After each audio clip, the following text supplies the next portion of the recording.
मैं यह कहने आई हूँ कि आप अपना मत जहाँ दे रहे हैं देश के विकास के लिए, देश के निर्माण के लिए, वहीं 10 वोट और आप जुड़वाइए। जब 10 वोट आप और जुड़वाएंगे और मत का प्रतिशत बढ़ेगा तो नागरिकों का जो कर्तव्य होता है उस कर्तव्य को आप निभाएंगे। मौसम प्रतिकूल है, बहुत बातें करना चाहती हूँ, लेकिन एक दो बात कहकर संक्षेप में अपनी वाणी को विराम दूंगी, क्योंकि आगे भी और कई कार्यक्रमों में जाना है और जगह जगह कई जगह राज्यसभा सांसद होने के कारण बाहरी जनपदों में भी कार्यक्रम लग रहा है। अभी मैं भदोही गई थी 2 दिन पहले और कल प्रातः काल ही हम लोगों को देवरिया जिले में सलेमपुर लोकसभा के लिए जाना है। कहना मैं यह चाहूंगी कि एक ऐसी सरकार के लिए हमें मत देना है जो इस भारत के लिए सोचे, जो इस देश के लिए सोचे, न कि अपने लिए सोचे, न कि अपना पेट भरने के लिए सोचे, न कि भ्रष्टाचार में लिप्त रहे। और ऐसे देश में एक नेता है, भारतीय जनता पार्टी की कमान जिन्होंने संभाली है और जिन्होंने संकल्प लिया है कि न खाऊंगा न खाने दूंगा। पूर्ववर्ती सरकारों को देखिए, कई दशकों तक उन्होंने देश पर राज किया। कई दशकों पर देश पर राज करने के बाद भी गरीबी हटाओ का जो नारा कांग्रेस ने दिया था वो गरीबी नहीं हटी, बल्कि उन लोगों के कार्यकाल में आप यदि घोटालों की श्रृंखला का उल्लेख करने लगेंगे तो कई घंटे लग जाएंगे कि कितने घोटाले उनकी सरकार में हुए थे। लेकिन केंद्र में 2014 में जब से भारतीय जनता पार्टी की सरकार आई है, इस सरकार की छवि ऐसी है, एक ऐसी बेदाग सरकार है कि कोई भी 1 रुपया के लिए उसके दाग नहीं दिला सकता। पंडित जवाहरलाल नेहरू जो कांग्रेस से यहाँ के प्रधानमंत्री थे, वो खुद कहा करते थे कि मैं जब जनता के लिए 1 रुपया ऊपर से बेचता हूँ तो नीचे पहुँचते पहुँचते केवल 25 पैसा पहुँचता है, 75 पैसा बीच में ही गुम हो जाता है। लेकिन जब से नरेंद्र मोदी जी ने देश की कमान संभाली है, किसान सम्मान निधि का बहुत लोग यहाँ पर सम्मान पाते होंगे, पैसा मिलता होगा। जब 6,000 भेजते हैं नरेंद्र मोदी जी तो 6,000 का सीधे 6,000 लोगों के खाता में जाता है।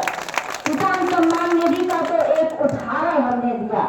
जो भी योजनाएं संचालित हो रही है केंद्र से, प्रदेश से, भाजपा की इस सरकार में 100% अंत्योदय तक अर्थात अंतिम व्यक्ति तक, गरीब व्यक्ति तक पहुंच रही है।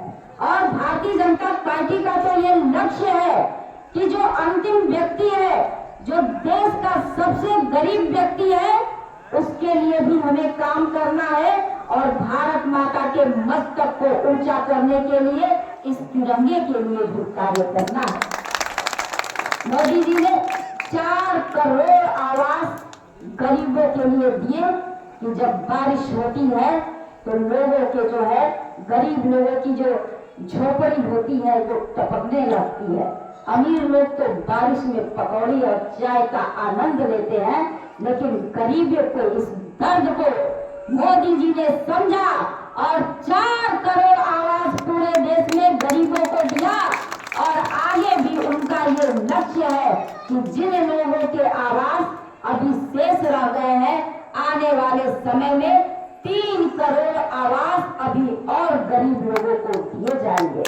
और केवल आवास ही नहीं, चाहे उज्ज्वला गैस हो, चाहे शौचालय हो, चाहे पारिवारिक लाभ हो, चाहे अभ्युदय योजना हो, चाहे श्रमिकों के लिए चलाई जाने वाली कोई भी योजना हो, जितनी योजनाएं हैं, आयुष्मान कार्ड की योजना, यहाँ पर बड़े बुजुर्ग हमारे बैठे हुए हैं।